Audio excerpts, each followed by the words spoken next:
For several years I lived at Bristol. Well, say several, but 45 years actually.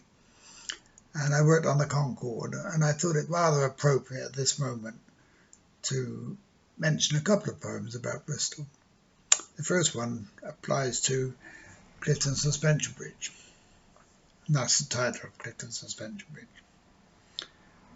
High above the Avon Gorge, the bridge at Clifton stands. This is Brunel's masterpiece, majestic, regal, grand. It stands for everyone to see, part of Bristol's history, and all who see it will agree, none finer in the land. At Hungerford, a Brunel bridge once spanned from shore to shore. Through progress on the railway train, alas, it is no more. There Charing Cross was built to stay. The change to Bristol found their way. They'd done their work from day to day since 1864. Isn't Bard Kingdom Brunel, engineer by deed and mind, designed this great suspension bridge and died in '59. And so in memory of their friend, Hawkshaw, Barlow and his men, brought the work to a happy end, now shared by all mankind.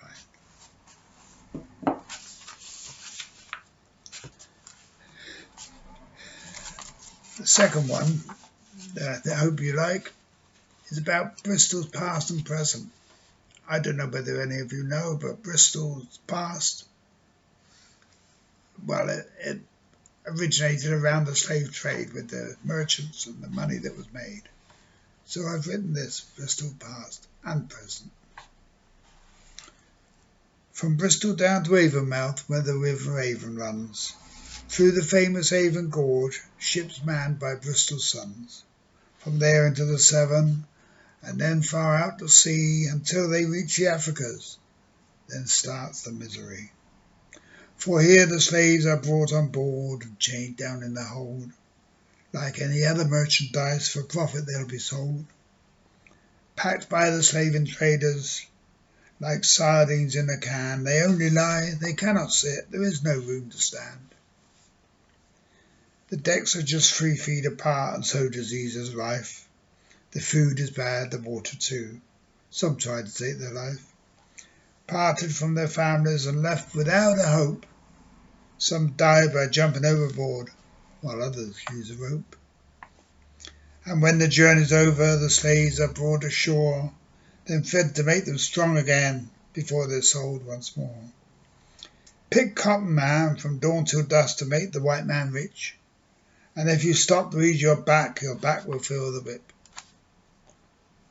The ships return to Bristol, the blood washed from their hold, now full of sherry and of spices. The merchants make more gold. In this city, art and fashion ooze from every pore. Prosperity is the password for every merchant store.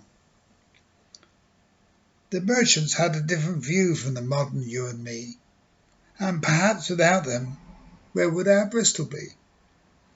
They made Bristol what it is with each ill-gotten gain, while we are left to contemplate the agony and pain.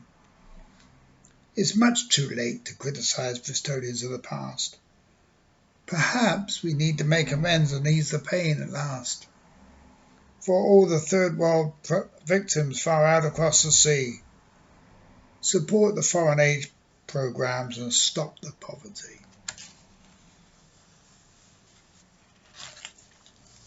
And one last little one. This is about Stoke Park Mental Hospital, which was situated on the outskirts of Bristol near the M32. During the time I lived in the community, I came to understand the childlike qualities of the people housed there and the love and affection they can give. It's time to take them to understand them. This is called Birdell.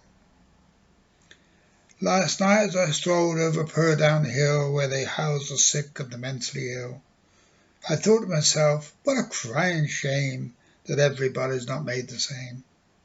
That some should suffer and never grow up, not knowing the joys of the loving cup. And yet, I know that's not quite true, for they are loved, and they love too. They may be retarded with childlike ways, but then Didn't Jesus somewhere say, "Suffer the children to come to me, for they should live for eternity"? There's a feeling of happiness everywhere as I walk alone in the evening air. No sadness left, just an inner thrill as I walk back home over Birdell Hill.